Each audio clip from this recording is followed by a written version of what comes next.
Greetings, fellow history enthusiasts. Welcome back to the HIST-A.I RY channel.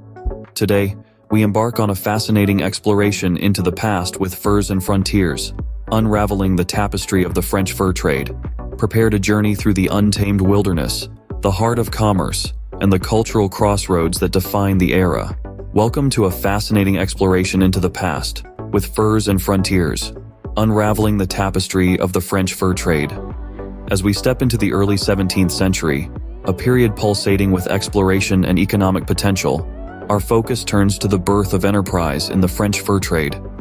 A cast of visionaries, notably Samuel de Champlain, emerges onto the stage, their ambitions intertwining with the vast opportunities of the New World. Samuel de Champlain, a name etched in the annals of history, stands as a key figure in this narrative. His explorations, marked by an indomitable spirit, ventured into uncharted territories, laying the groundwork for what would become a pivotal chapter in the economic history of North America. Samuel de Champlain's influence extended beyond mere exploration. It was a beacon guiding the establishment of fur trading posts. His leadership was instrumental, providing direction to the unfolding drama of French fur trade expansion. Champlain's vision set the stage for an economic frontier, where the trade of beaver pelts emerged as not just a commodity, but a sought-after currency. Yet, the journey into the wilderness wasn't a solitary expedition. It was a strategic dance, a competition among French fur trade companies, vying for dominance. The landscape was alive with the fervor of exploration, each company seeking its path to prosperity. The likes of the Compagnie des Marchands and the Compagnie des Cent Associés, among others, engaged in a complex game of strategy and ambition. The competitive landscape was not merely a backdrop, it was the canvas upon which these companies painted their futures. Strategies unfolded as they charted territories, established trading posts, and built alliances. The tantalizing promise of wealth in the form of beaver pelts fueled their determination. The untamed wilderness echoed with the footsteps of explorers, and the air was thick with the tension of competition. Each company, propelled by the spirit of enterprise, sought to leave an indelible mark on the sprawling canvas of the New World. As we navigate the intricate web of early French exploration routes, the question arises: why did the French crown handpick specific companies, bestowing upon them the coveted monopolies in the burgeoning fur trade? The answer lies not only in the realm of commerce, but is intricately woven into the broader tapestry of French colonization in the New World. In the early 17th century, the French monarchy made a calculated decision to grant exclusive trading rights to select companies. This wasn't a mere economic maneuver, it was a strategic gambit aimed at achieving multiple objectives, including maximizing profits and securing France's territorial interests in the vast expanses of the New World. The wilderness of North America was vast and unexplored, and setting up trade required significant resources. By granting monopolies, the Crown incentivized companies to invest in exploration, trading posts, and shipbuilding. These monopolies weren't just about economic gain, they were a tool of colonization. The companies were obligated to bring settlers, build infrastructure, and fortify the territory. The monopolies also shaped relations with native tribes. The companies had to maintain peace and foster alliances, crucial for the fur trade's survival.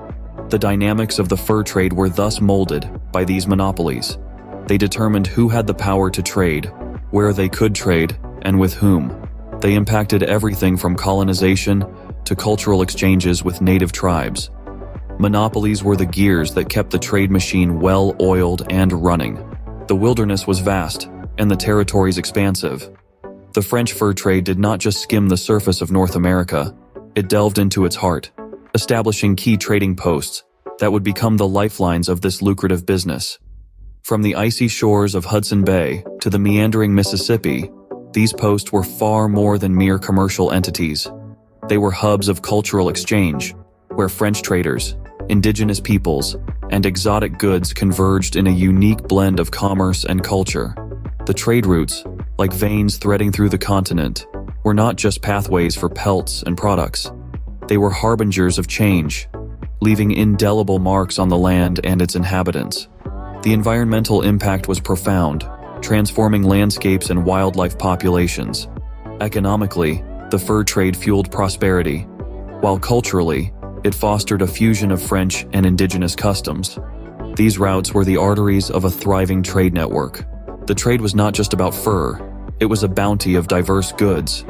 As the fur trade flourished, the exchange between the French and the indigenous societies diversified. Imported European goods like iron pots, wool blankets, guns, and even alcohol found their way into the hands of the natives. In return, the French received not only fur, but also indigenous knowledge, like survival techniques and navigation skills crucial for the wilderness. This exchange was more than just a transaction. It was a catalyst for a profound cultural shift. The introduction of these foreign goods led to significant social transformations within indigenous societies. The tribes started to adapt their lifestyles around these new commodities, leading to changes in their societal structures, economic systems, and even conflict resolution strategies. This shift, however, was a double-edged sword, as it also led to an over-dependence on European goods, which would later have dire consequences. These goods were the catalyst for change, molding societies in their wake.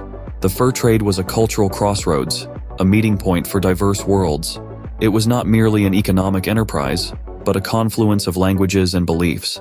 French traders and native peoples found common ground through the exchange of words, creating a linguistic tapestry as rich and varied as the furs they traded.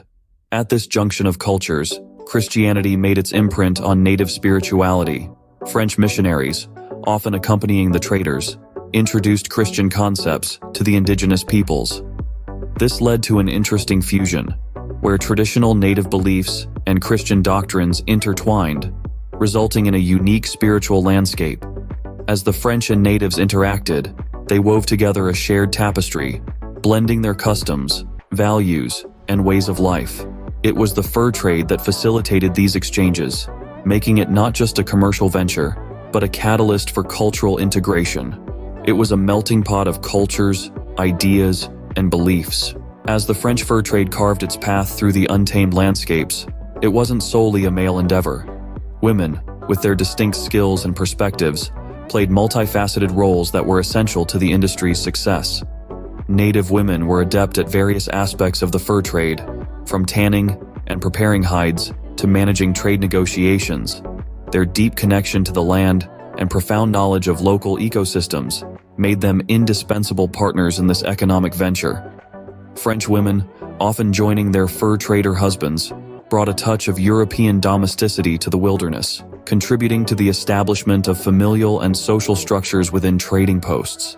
Their contributions bridged the cultural divide and solidified trading alliances. Turning our gaze toward Europe, we see the fur trade's substantial influence on the policies of European powers.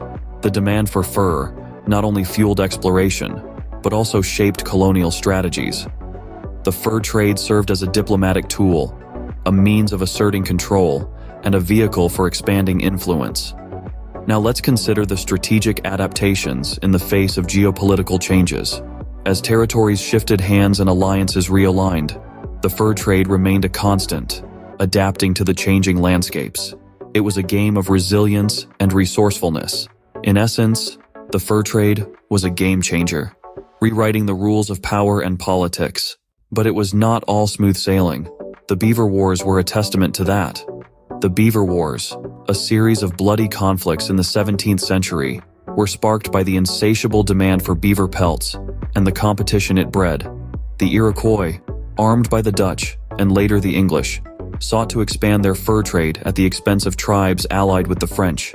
The escalation of these conflicts disrupted indigenous alliances, causing a ripple effect in the delicate balance of power in the region. For the French traders, the wars meant a threat to their livelihoods. They found themselves embroiled in battles, navigating treacherous alliances, and contending with a volatile fur trade frontier. The Beaver Wars were not merely a series of conflicts, but a pivotal point in the history of the fur trade. They underscored the volatility of the frontier and the high stakes involved. The Beaver Wars were a stark reminder of the high stakes in this thriving trade. However, like all great enterprises, there were shadows on the horizon. The French fur trade, once a vibrant and expansive network, began to falter. A slew of factors contributed to its decline, Diseases brought from Europe swept through indigenous populations who were integral to the trade, decimating their numbers and disrupting trade dynamics.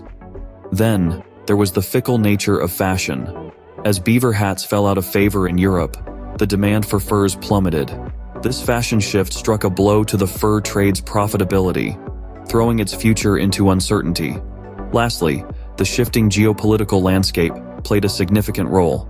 As European powers jostled for control of the New World, territories changed hands, and with them, so did control of the fur trade. The British in particular became formidable competitors. The sun was setting on the era of the French fur trade, but the echoes of the French fur trade still resonate in the annals of history.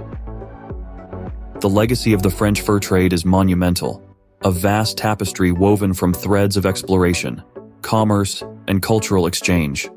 It's a tale that goes much beyond furs and frontiers, reaching into the very fabric of North American society. In the heart of this story, we find the indomitable spirit of those who dared to venture into uncharted territories. The French explorers, the savvy fur traders, the indigenous peoples who engaged in this complex dance of commerce and culture. They all left an indelible mark on the land and its future. The fur trade was more than a commercial enterprise. It was a conduit for cultural exchange. The alliances formed, the languages learned, and the shared experiences all contributed to a unique blend of cultures that continues to shape North America. But it's not just the past that bears the imprint of the fur trade. Today, the landscapes shaped by these historical events still bear witness to this era. From the bustling city of Montreal, founded as a fur trading post, to the wild expanses of the Great Lakes region, the legacy of the fur trade is etched into the land. The echoes of the French fur trade can also be heard in the ongoing efforts to preserve its legacy. Historians are working tirelessly to piece together this complex narrative, ensuring that the stories of those involved are not forgotten. The preservation of historical sites, the study of artifacts, and the acknowledgement of the fur trade's impact on indigenous cultures are all part of this vital work. Yet, the echoes of the French fur trade are not confined to textbooks and museums. They resonate in the spirit of adventure that still drives us to explore and understand the world around us. They are heard in the dialogue between cultures that continues to shape our society. They are seen in the enduring impact of this historical era on our present-day landscapes. The legacy of the French fur trade is a testament to the indomitable spirit of those who dared to venture into uncharted territories. As we bid adieu to this voyage through the fur-clad chapters of history, remember to subscribe, like, and hit that notification bell to stay updated on our historical escapades. Your engagement fuels our journey through time.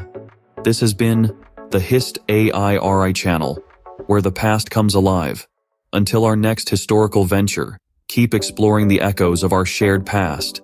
This is the HIST-A.I RI channel, where history comes alive. Signing off for now.